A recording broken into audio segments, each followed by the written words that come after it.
জানি আমার কথাগুলো তিতা লাগবে অনেকের, কিছু বলার নাই, কিছু করার নাই। তিতা লাগলেও কিছু করার নাই।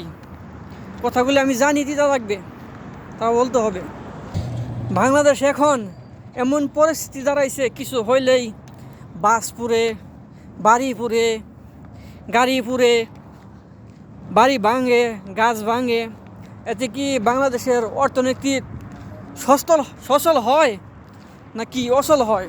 তমুকের বাড়িতে আগুন দেওয়া, তমুকের বাড়ি পুড়ে দেওয়া, তমুকের বাড়ি ভাঙা করা জুড়ে মিনতি করছি ভাইয়েরা, কেউ কারো বাড়ি ঘর, বাস, মিল ফ্যাক্টরি পুড়বেন না।